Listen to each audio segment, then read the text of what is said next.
Hey, it's Dr. Amanda with StraightSmile Solutions, StraightSmileSolutions.com, and today we're going to talk about a nice way of talking about something that's not that nice, and that is, again, oral hygiene, compliance, and the braces vacation.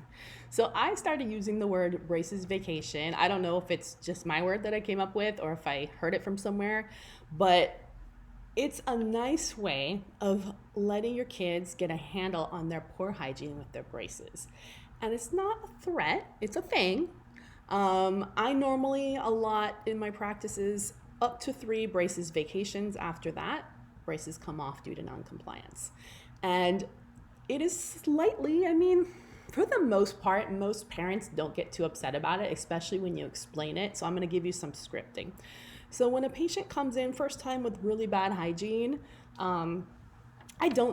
the sloppy and lazy way to handle it is to take the wires out and tell the patient to go brush, because you're not teaching the patient how to brush with their braces on.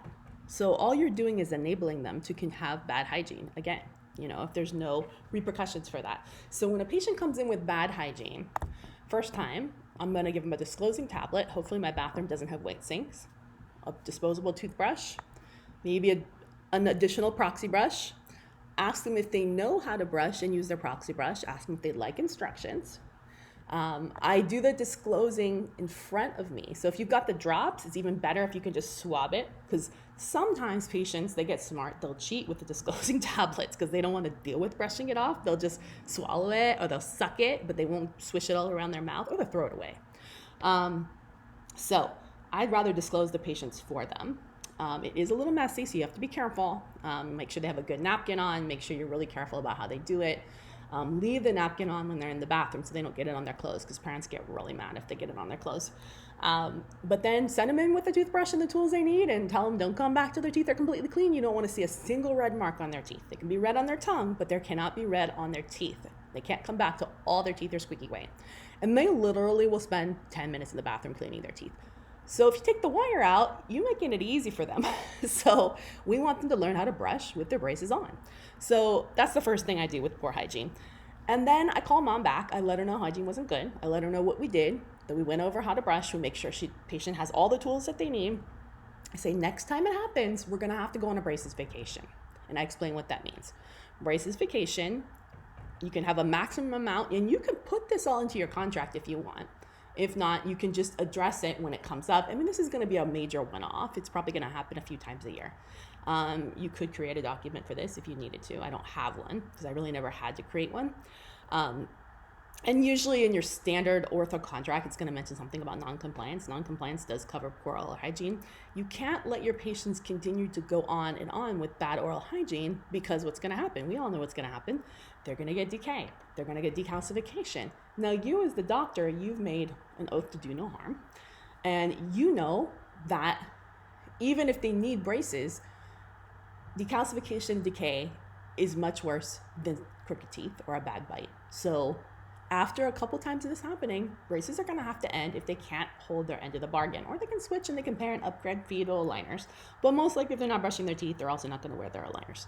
So sometimes you have to cancel treatment early and just work out if they're going to get a partial refund or how that's going to work. They may not, depending on how long they've been in treatment. But anyways, I digress. So we've done the brushing instruction, and now braces vacation. So braces vacation for me is usually a 1 week, quote unquote, vacation where we pop the wires out. Pop the wires out. And yeah, they're going to relapse a tiny bit in a week. It's not that much. Hopefully they're still in the NITI stage, because if they're not, that's why you have to nip this stuff while they're in the NITI stage, in the early stage, because that's really not going to lose any time. Then later when they're in, heavier wires. So if you nip this early in the first few months, the behavior is reinforced and it shouldn't happen again, right? But if you have to, you have to. You take the wires out for 1 week. They have to come back. They cannot come back till their gums are completely, and sometimes you're gonna have to send them to get a cleaning. It depends on how bad it is. So it could be up to 2 weeks, but I'd like to keep it at 1 week if possible. They can't have their wires put back in till their gums are completely healed again and there's plaque-free teeth, And then if it happens again, repeat. And if it happens again, that's the last time. After that, braces come off and we discontinue treatment. And if they refuse, then they can choose to find another orthodontist, and we'll transfer their records at no additional fee. Obviously, their contract ends at that point. They only pay what the balance is due.